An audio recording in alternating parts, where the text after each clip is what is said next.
안녕하세요, 프리한사씨입니다. 잘들 지내고 계시죠?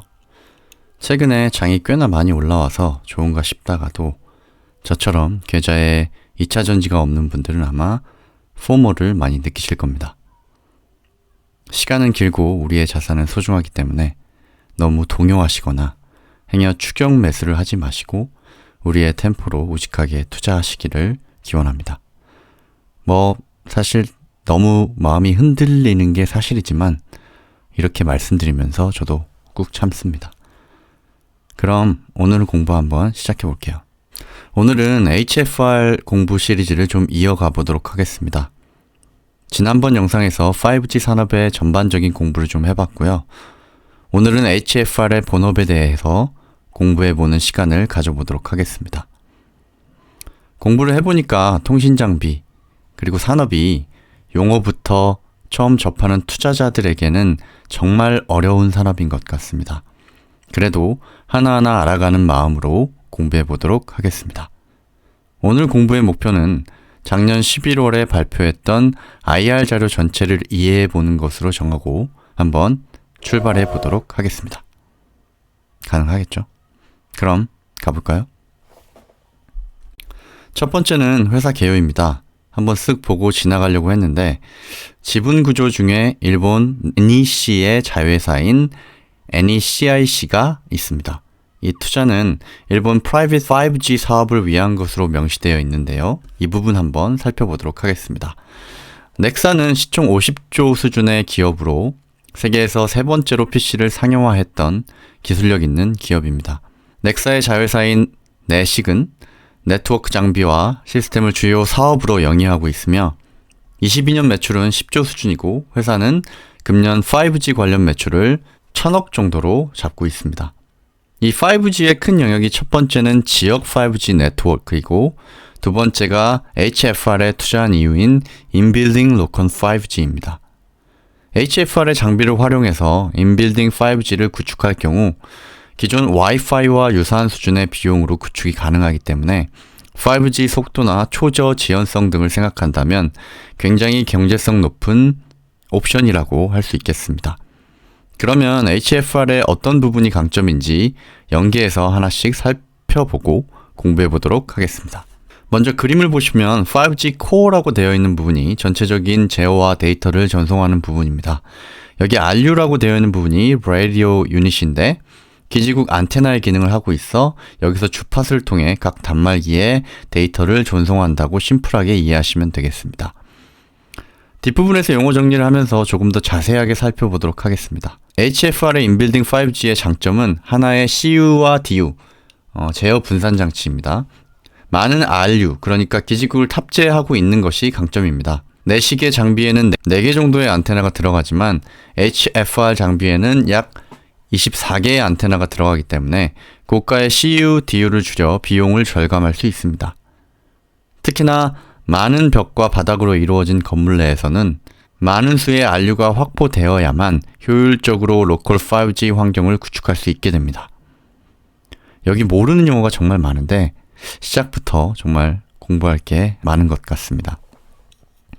우선 용어들을 살펴보면서 5G 장비에 대한 이해도를 한번 높여보도록 하겠습니다. 전체적인 제어와 데이터를 전송하는 5G 코어와 기지국을 연결하는 CU와 DU에 대해서 한번 알아보도록 하겠습니다. 먼저 CU의 경우는 Centralized Unit으로 5G 네트워크 소프트웨어 업무를 처리하는 역할을 합니다.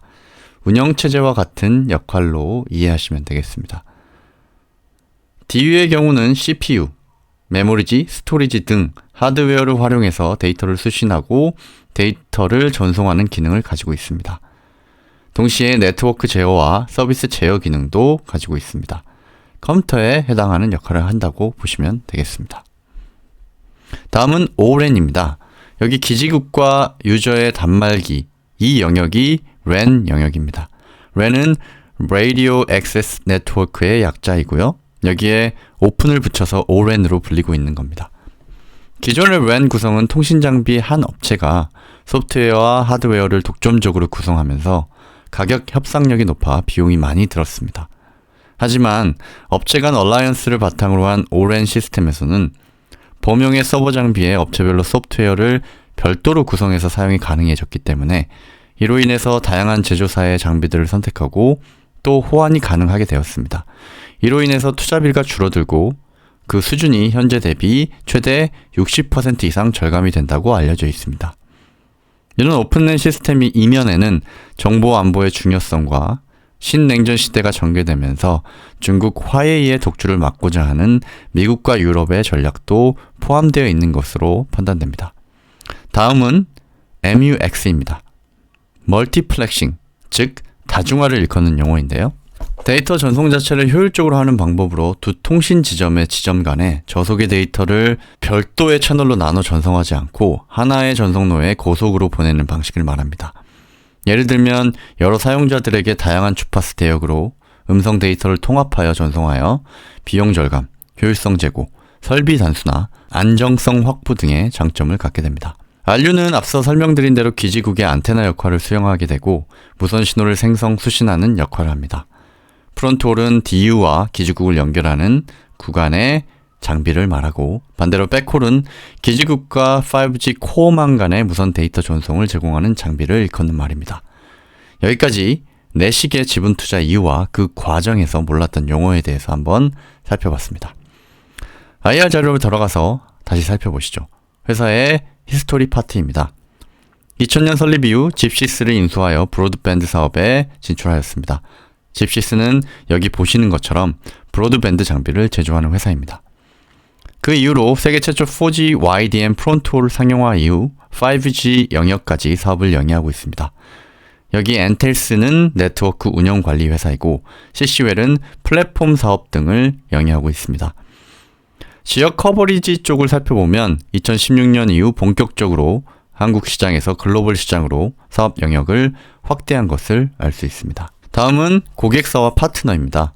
한국, 미국, 일본 주요 통신 사업자들과 긴밀한 사업 관계를 유지하고 있으며 앞서 말씀드린 대로 넥사와는 지분 관계를 통해 협업을 진행 중에 있습니다. 자회사들은 아까 말씀드렸던 회사들이고요. 해외 법인으로 미국과 일본, 말레이시아의 법인을 두고 글로벌 확장을 진행 중에 있습니다. 다음은 비즈니스 도메인, 비즈니스 영역을 살펴보도록 하겠습니다.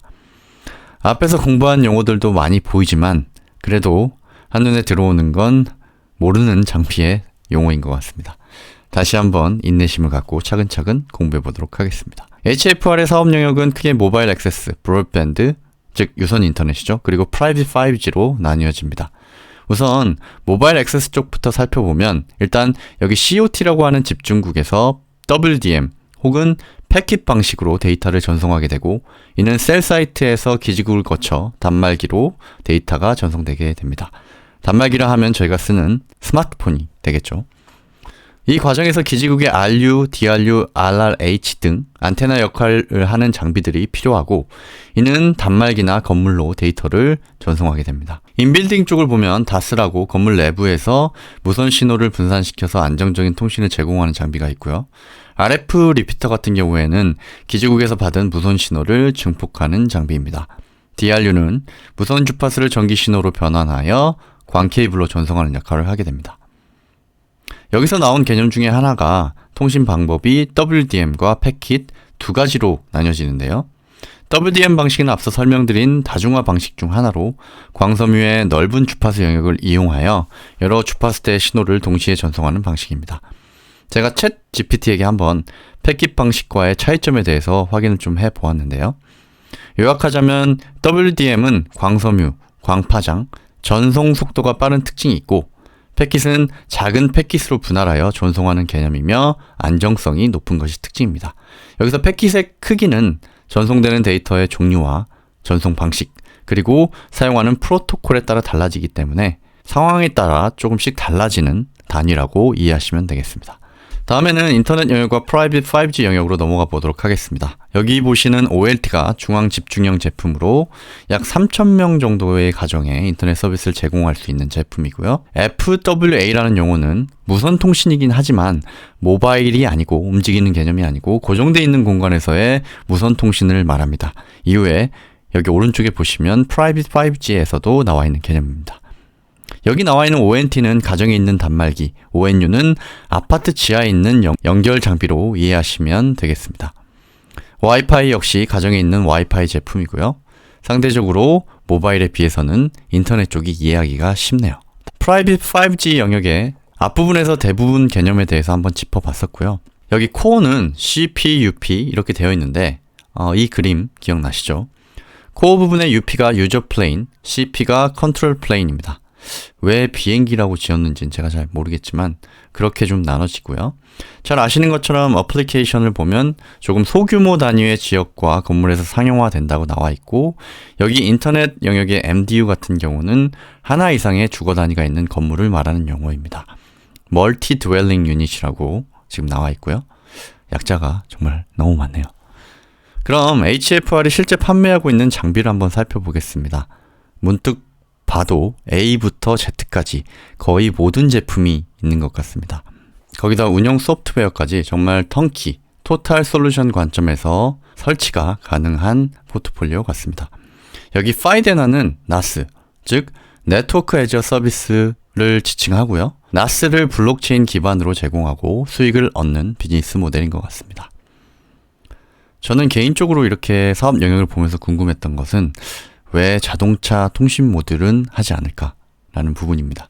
향후에 커넥티드카가 사실은 주류가 되면서 거의 모든 자동차에 통신 모듈이 장착될 걸로 예상이 되는데요. 정말 자동차 통신 모듈까지 한다면 대박일 것 같다는 생각을 해보았습니다. 성과와 비전 파트입니다. 여기서는 새 사업 영역 모드에서 열심히 하겠다는 내용이고요. 특히나 프라이빗 5G가 최상단에 위치해 있는 것만 봐도 회사가 역점을 두고 있는 영역이라는 것을 알 수 있고, 특히 멘트도 프라이빗 5G에서 리더십을 확보하는 데 초점을 맞추고 있다고 나와 있네요. 마켓 스냅샷입니다. 5G 자체의 성장률은 상대적으로 그렇게 크지 않은데 프라이빗 5G 쪽 성장률이 전체 인프라보다 높게 예측되고 있는 것을 알 수 있습니다. 다른 부분들은 용량이 커지고 속도가 빨라지면서 시장 규모도 지속적으로 커지고 있는 것을 볼 수 있습니다. 가만 생각해보면 통신이라는 것이 이제 모든 산업의 필수적인 요건이고, 그 중요성이 더 커졌기 때문에 향후에도 물론 사이클이 있겠지만 지속적인 투자가 계속될 것이라는 생각이 들고요. 그 주기 역시 점점 빨라지지 않을까 하는 생각이 공부하다가 문득 들었습니다. 다음은 리센트 하이라이트입니다. 앞서 이야기한 넥사와의 제휴권이나 국내에서 최근에 수주한 내용들, 국가기관, 그리고 북미 C밴드라고 나와 있는데 이게 보니까 특정 주파수 영역대를 지칭하는 것 같습니다. 그래서 전 영역에서 열심히 하고 있고 좋은 소식들이 많다는 내용인 것 같습니다. 뒤에 숫자들이 표현되어 있어서 아예 4분기까지 반영된 버틀러 숫자를 한번 가지고 와봤습니다. 분기별 실적인데 수주 피크아웃 논란이 있긴 했지만 4분기도 그래도 선방한 것 같고요. 하지만 영업이익은 3분기 대비 하락한 모습입니다. 그래도 전반적으로 19년 이후 점진적으로 대폭의 성장이 이어지고 있는 것을 저희가 볼 수 있고요. 다음은 매출 구성입니다. 작년에 특히나 버라이즌 쪽 수주가 많이 나오면서 무선 비중이 급격히 증가했고요. 그럼에도 보시면 여전히 유선 쪽이 높은 이익률을 보이는 것을 알 수 있습니다. 투자들은 실적 분석을 하면서 추가적으로 다음 공부 세션에서 자세히 살펴볼 예정입니다. 마지막으로 영업이익과 현금 흐름입니다. 영업이익률이 일단 두 자릿수라는 게 일단 좀 놀랍고요. 20% 가까운 높은 수치라는데 다시 한번 놀랐습니다.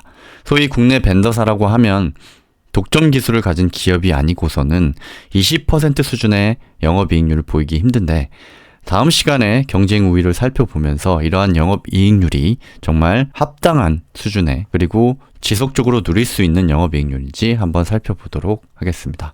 현금 흐름은 지난 2분기 이후 폭증하는 모습을 볼 수 있었는데요. 돈도 잘 들어오고 있어서 아주 좋은 모습입니다. 오늘은 HFR의 본업에 대해서 한번 살펴보았습니다. 요약을 전체적으로 하자면 통신장비의 이해가 본업을 이해하는 것인 것 같고, 그것의 요체가 용어 공부인 것 같은 느낌이기도 하고요. 두 번째는 HFR은 한국, 일본, 미국에서 주요 통신 사업자와 긴밀한 관계를 구축하고 있고 영업 활동을 하고 있다는 점입니다. 사업 영역은 제가 말씀드린 대로 모바일, 인터넷, 프라이빗 5G 장비 쪽이라고 이해하시면 될 것 같습니다. HFR은 모든 사업 영역에서 전방위적인 포트폴리오를 구축하고 있으며 22년 실적은 매출, 영업이익률, 현금 흐름 측면에서 모두 좋은 수준이었습니다. 참 길고도 힘들었던 공부였던 것 같습니다. 통신 장비 회사 공부가 처음인 영어도 많고 기술들도 생소해서 더 오래 걸렸던 것 같습니다. 저처럼 처음이신 분들에게 조금이나마 도움이 됐으면 하는 바람이고요. 다음 영상은 아마도 ST의 리뷰가 될 것 같지만 차기 HFR 공부 영상에서는 사업보고서와 HFR이 가지는 경쟁 우위, 그리고 블로그 현인들이 전하는 주총 후기에 대해서 한번 알아보도록 하겠습니다. 오늘 제가 준비한 내용은 여기까지입니다. 오늘도 함께 해주셔서 감사를 드리고요. 그럼 다음 시간에도 유익한 영상으로 찾아뵙도록 하겠습니다. 감사합니다.